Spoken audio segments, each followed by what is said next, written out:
वाठोडा शुक्लेश्वर येथे ग्रामदेवतेची महापूजा उत्साहात। भातकुली तालुक्यातील वाठोडा शुक्लेश्वर येथे दरवर्षीप्रमाणे यंदाही प्रतिपदेनिमित्त ग्रामदेवतेची महापूजा मोठ्या भक्तिभावाने उत्साहात पार पडली। प्रकाशराव बुरघाटे यांच्या हस्ते विधिवत पूजन करण्यात आले। यावेळी रेणुका माता, अंबा माता आणि भवानी मातांच्या जयघोषाने परिसरात भक्तिमय वातावरण निर्माण झाले। त्यानंतर गावातून पारंपरिक भव्य शोभायात्रा काढण्यात आली। पंचक्रोशीत पूजा करून पूर्णा नदीच्या काठावरील मरीमातेच्या श्रद्धास्थानी महाआरती करण्यात आले।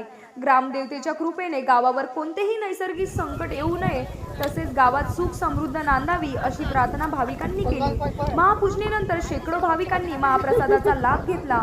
गेल्या अनेक वर्षभर पावसात देवीची पालखी मरीमाता मंदिराकडे नेण्यासाठी अडचणी येत होत्या, मात्र आमदार राजेश वानखडे यांच्या माध्यमातून मुख्यमंत्री पांदन रस्ते योजनेतून रस्ता तयार झाल्याने भाविकांनी मोठा दिलासा दिला। मात्र मंदिराकडे जाण्याचा उर्वरित रस्ता आणि पूर्णा नदीकाठावरील मंदिर परिसरात कठडे उभारावेत अशी मागणी भाविकांनी प्रशासनाकडे केली आहे।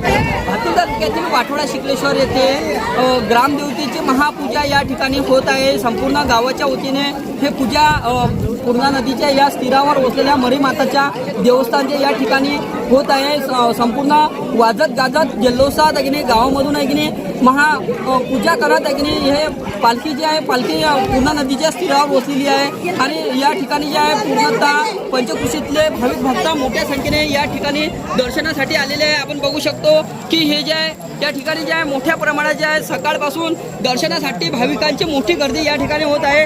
आपल्यासोबत बोलण्यासाठी जे आहे वाठोडा शुक्लेश्वर येथील एक माजी सैनिक आहेत, त्यांच्या थेट प्रतिक्रिया जाणून घेऊ। हो, दरवर्षीप्रमाणे या ठिकाणी महाआरती होत आहे। दरवर्षीप्रमाणे यावर्षी सुद्धा मरीमातेची पूजा केलेली आहे। या पूजेसाठी बाहेर गावातून आणि जवळपासचे म्हणजे असंच नाही बाकी सर्व समाजातील भाविक भक्त इथे येतात। यावर्षी म्हणजे चांगली गोष्ट म्हणजे गावातील जे प्रतिष्ठित व्यक्ती आहे सरपंच यांच्या माध्यमातून जो रोड झालेला आहे त्या रोडासाठी त्यांचे खूप खूप आभार मानतो आम्ही, कारण या रस्त्याचा खूप मोठा प्रॉब्लेम होता। या जे मरीमातेचे आमचे जे मदनभाऊ ठाकरे आहे त्यांनीसुद्धा इथे सभागृह बांधकाम केलेले आहे। त्या सभागृहामध्ये एक भाविक भक्त आज पाऊस आहे या पावसामध्ये उभे राहण्यासाठी त्यांनी सोय करून दिलेली आहे।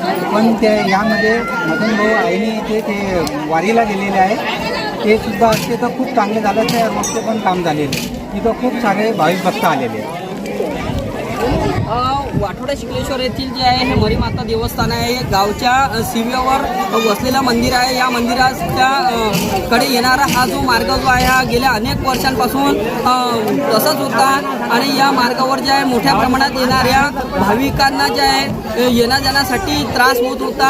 हे भर पाऊस चालू आहे, या भर पावसामध्ये जे आहे मोठ्या प्रमाणात जे आहे भाविकांना येण्या जाण्यासाठी जे आहे हा मार्ग जो आहे हा मार्ग आपण बघू शकतो की हाच तो पांदन रस्ता आहे। या पांदन रस्त्याने जे आहे आता राहिलेलं जे उर्वरित काम आहे हे आमदार महोदय या ठिकाणी करणार असल्याच्या देखील प्रतिक्रिया उमटत आहे। आमदार राजेश वानखडे यांनी जे आहे या मंदिराच्या कडे येणारे हा मार्ग जो आहे हा मार्ग त्यांनी सुसज्ज करून दिलेला आहे। मुख्यमंत्री पांदन रस्ता या योजनेतून हा पांदन रस्ता करण्यात आलेला आहे। यामुळे भाविकांनाच नव्हे तर शेतकऱ्यांसाठी सोयीसुविधेचा हा मार्ग ठरलेला आहे। Gajanan खोपे, news today, Amravati, Bhatkuli.